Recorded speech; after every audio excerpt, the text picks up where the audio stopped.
So, what happened to those people, like, before Jesus? Like, did they all go to hell? Cause, like, they didn't have, like, a Messiah to, cleanse their souls or anything. Okay.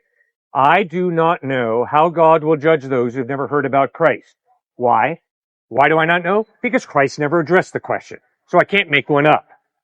But he makes 5 points that apply to your question. First point, God's character is just. Nobody's going to get ripped off. God will judge justly. Second point, nobody goes to hell because of ignorance. The only reason people go to hell is because they choose to live their life separate from God, and on the day of judgment, God will grant their request and say, you lived your life separate from me, you will spend eternity separate from me. In other words, hell is God's great compliment to his respect for your free will, for my free will, for all of our free will. Third point, the Bible insists there are going to be a lot of people in heaven who never heard about Jesus. Hebrews chapter 11 lists some of these people by name. Abraham, Isaac, Jacob, Moses, Rahab, a Gentile prostitute, obviously never heard about Jesus. They were born 1,000 to 2,000 years before Christ. But they're going to be in heaven because of their faith in God, because they responded to all the light that God gave them. Fourth point, the only reason they're going to be in heaven is because Christ bled and died on a cross to pay the penalty for their sin. And fifthly, although I do not know how God will judge those who have never heard about Christ, I do know that all of us here have more than ample opportunity to read the Gospels. We can look at the evidence that Christ is either a quack, and if he is, you better reject him, or if the evidence points to him being reliable, you'd be very wise to put your faith in him. So, like, that begs the question, like, why did it take, like, Jesus so long, like, thousands of years to come? Like, cause he had, like, the flood and... Yeah. And, like, there were a couple other incidents after that, so right. why did Jesus, like, come at such a late stage? I do not know why Jesus came when he came, all right? Yeah. But I do know, remember, hear me loud and clear, there are going to be a lot of people in heaven who never heard the word Jesus Christ. Many who lived before Christ, okay? So you don't have to hear the word Jesus Christ to be in heaven. You have to humbly trust in God, and if you've never heard about Christ, God applies the death of his son Christ to your life. But if you have heard about Christ, and you want to know God, the lights will go on, and you'll put your faith in Christ. Now let me tell you why that's so true.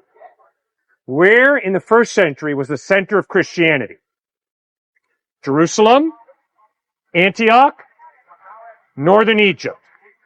Then where? Asia? Then, when Islam crushed Christianity around the Mediterranean, it was Europe. Then, for quite a while, the center of Christianity was Europe. Where are the majority of Christians today? Africa, South America, and Asia. If anybody tells you Christianity is Eurocentric, they are wrong. There are far more followers of Christ in Asia, Africa, and South America. Who brought their religion to them, though? A lot of European missionaries and American missionaries, but also a lot of Asian missionaries, and African missionaries, and South American missionaries. Now, I know that some of you have a real problem with the whole idea that faith in Christ is Eurocentric. There's a professor at Yale named Lama Sanu. He's from West Africa. And he writes a biting critique of the idea that Christianity is a white, Eurocentric religion. His point is, you white people are really racist in the way you conclude that we Africans have put our faith in Christ because it's the great white way.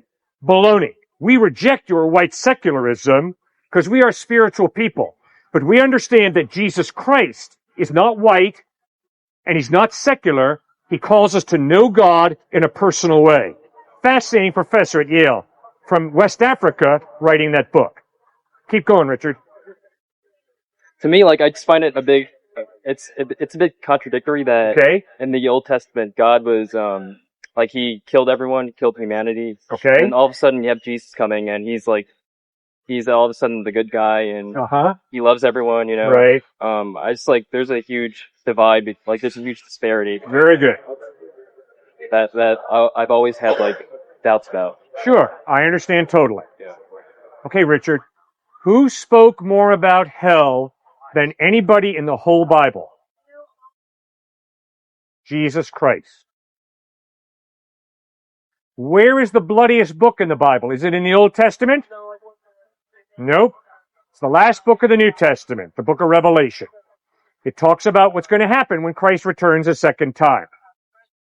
Now, Richard, I ask you to talk to some people who come from Democratic Republic of the Congo, North Korea, Uganda, Rwanda at the time of the slaughters, Kosovo, Serbia, and ask them, does judgment in hell make sense to you? And what I have found is, when you live in a society where people are being slaughtered, raped, and pillaged, all of a sudden, the judgment of God makes a lot of sense. Now, if you live in this culture, I've got one glimmer of hope for you. The Negro spirituals.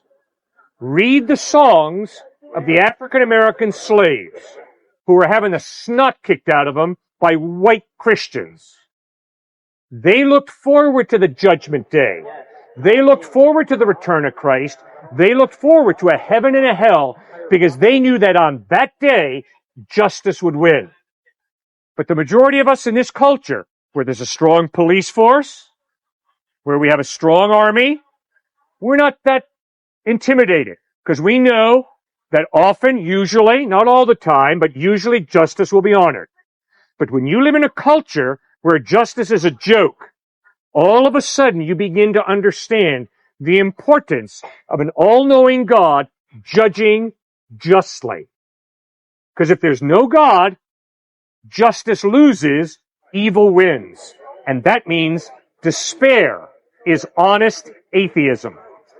Despair is honest atheism. Hope, optimistic hope for the future, is dishonest if you're an atheist. Because you know very well, in this world, the good die young, and evil people get away with murder. That's why Jesus and the Bible are very consistent. There will be a day of judgment, there will be a heaven and a hell, and justice shall win, because God wins. Does that make sense? So, like, are you saying that if you, like, do bad things in life, and you're not punished for it during life, that you will be in the afterlife? Correct. That's absolutely correct. If I slap her, I might get away with it. I will answer to God. And guess what? Every date rapist who gets away with date rape on this campus will be judged by God for their date rape. You might get away with it now. You might be able to hide it. Obviously, a lot of guys do. And they're not caught. You will be hauled before God one day, and you will have to answer for your date rape. That's exactly right. It's an honor to talk with you, man. All right? Now, you told me you're an agnostic, right? Yeah. Okay, Richard, here's why I don't think that's possible. The reason it's not possible to be an agnostic is because you have to make ethical decisions every day. Your ethical decisions to cheat, not to cheat, pay your taxes, not pay your taxes, be racist, not be racist, whatever it is. Your ethical decisions show your worldview. They show your view of reality. So, you and I can step back and say, I don't know if God exists, I don't know what I believe, but you have to live your life every day. And the way you live your life every day shows what you believe. Obviously, I don't know what you believe. I don't know what's motivating you. But I would encourage you, tonight, ask yourself, obviously you're dressed immaculately. Obviously that didn't happen by accident, okay? So you're a highly motivated guy. I would assume you're quite a student. I would assume your GPA is pretty high, okay? Okay, that didn't happen accidentally. So something is motivating you. All you got to do is ask yourself, what's motivating me? And then you got to ask yourself, what's the evidence that whatever it is that's motivating me is reliable? It might be the American dream. It might be making a lot of money. I don't know. But you see, you do have faith. You're not totally agnostic. And what I'm doing is, I'm standing here saying, Richard, consider what you're living for tonight, and then read the Gospels and consider Jesus Christ and compare. And ask yourself, is Jesus Christ, or is whatever it is I'm living for, more reliable?